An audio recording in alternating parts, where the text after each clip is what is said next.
হে মেয়েরা, আসো নিজেকে ভালোবাসো। অন্যের কথা বাদ দিয়ে শুধু নিজেকে ভালোবাসতে শেখো। কি অবাক হচ্ছে বুঝি? এ আবার কেমন কথা? অবাক হওয়ার কিচ্ছু নেই। আমি নিজেকে ভালোবাসতে বলছি, আমি তোমাকে স্বার্থপর হতে বলছি না। স্বার্থপরতা আর নিজস্বতা একেবারেই আলাদা ব্যাপার।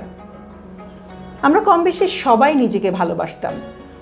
ছোটবেলায় আমাদের খেলনা কেউ ধরলে সজোরে চিৎকার করতাম আর কেড়ে নিয়ে ফেলতাম, নিশ্চয়ই মনে আছে সবার। একটু বড় যখন হলাম, প্রিয় বান্ধবীর জন্য রাখা নির্দিষ্ট বেঞ্চে কেউ বসতে এলে ধাক্কা মেরে ফেলে দিয়েছি, তাই তো? বাসায় কেউ বেড়াতে এসে তোমার জিনিসপত্র ধরতে গেলে তুলে রেখেছি উপরে। আমার যে বেশি বড় টুকরোটা ভাইকে দিলে সাথে সাথে বলেছি আমারও লাগবে, বলেছি তো? সবাই সবাইকে ভালোবেসেছি একসময়, কিন্তু অন্যকে ভালোবাসলে যে আর নিজেকে ভালোবাসা যায় না, কে বলেছে বলো তো? তুমি যতক্ষণ নিজেকে ভালোবাসবে, নিজেকে ঠিকঠাক রেখে নিজের আত্মসম্মানকে চিনে বাঁচবে, বিশ্বাস করো মানুষ ততক্ষণ তোমাকে, তুমি যে আলাদা একটা মানুষ তা ভাবতে পারে।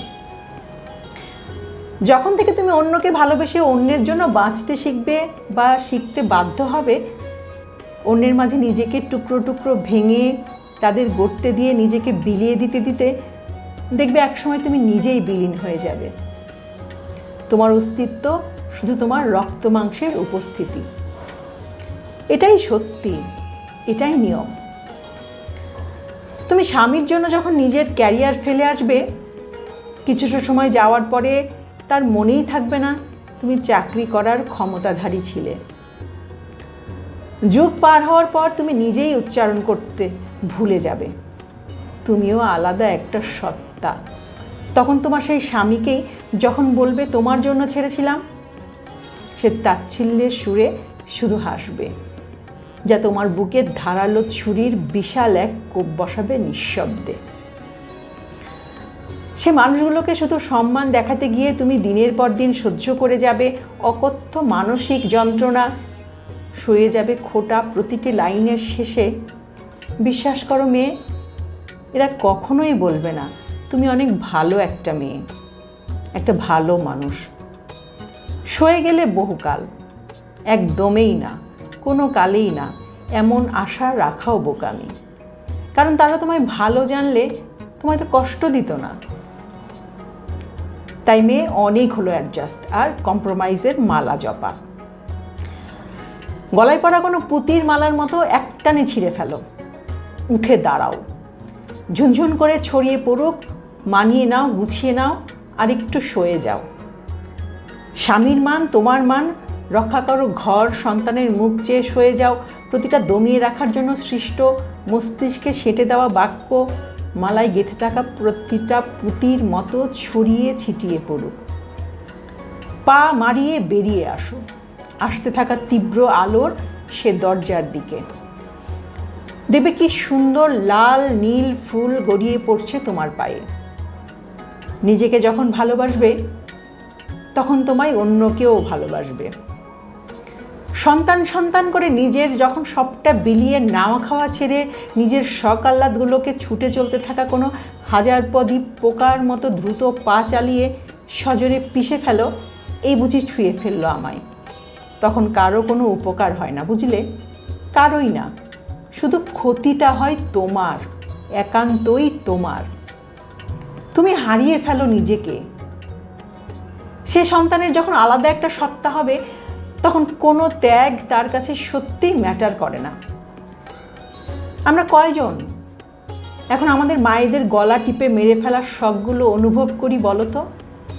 করতে পারি? কেউ করি না, তেমনি তারাও করবে না। আমরা কি খারাপ সন্তান? মোটেও না, তারাও না। এইটাই নিয়ম, এটাকেই মানুষ প্রকৃতি বলে চালিয়ে দেয়।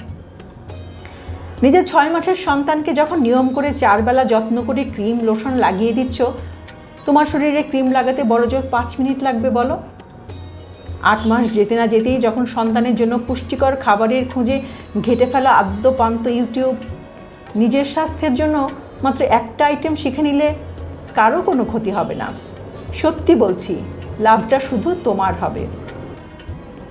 ঘরের মানুষগুলোর ছোটোখাটো কথায় মন খারাপ করে দুঃখ বিলাসের চেয়ে শুধু ফিরতি উত্তর দিলে সত্যিই তেমন কোনো ক্ষতি হবে না। শুধু বলার আগে তারা দ্বিতীয়বার ভাববে, আর লাভটা তোমার হবে। অ্যাটলিস্ট একটা বড় নিঃশ্বাস জমে না থেকে সচল থাকবে মাথা। তুমি আমি সবাই আলাদা, স্পেশাল। সবাই আমাদের মধ্যে আলাদা কিছু ছিল বলেই কিন্তু এখনো পুরুষতান্ত্রিক সমাজের নিয়মে 10টা বেঁচে একটা আনে। তাই নিজেকে লবণের মতো গুলিয়ে না ফেলে লঙ্কার মতো আলাদা রাখতে শেখো। প্রিয় মানুষটাকেও ধরতে এলে, প্রিয় শখটাকেও ছিনিয়ে নিতে এলে ফেলে দাও এক ধাক্কায়। রাখো সেই বেঞ্চটা প্রিয় কিছুর জন্য। সত্যি, এতে কারো কোনো ক্ষতি হবে না, কেউ কষ্ট পাবে না, অসুখী হবে না তোমার স্বামী, অসম্মান হবে না শ্বশুর শাশুড়ির, অযত্ন হবে না তোমার সন্তানের। মানুষ হবে সত্যিকার অর্থে। লাভটা হবে শুধু তোমার। তুমি একটা সত্তা হয়ে বাঁচবে। তোমার নিঃশ্বাসটা কারো জন্য ভারী হয়ে উঠবে না। আত্মবিশ্বাসী হবে তোমার নিজের পছন্দের বিষয়টাতে পারদর্শী হতে, আলাদা পরিচয় গড়ে তুলতে। তাই নিজেকে রোজ সময় দাও। হে মেয়েরা, আসো, নিজেকে ভালোবাসতে শেখো। অন্যের জন্য না বেঁচে নিজেকে ভালোবাসতে জানো, তবেই তুমি নারী হবে। নইলে নিয়ম হয়ে আটকে রবে চৌকাঠে। নিজেকে ভালোবাসো। লেখা দোলনা বড়ুয়া তৃষা, কণ্ঠে আমি তনুশ্রী।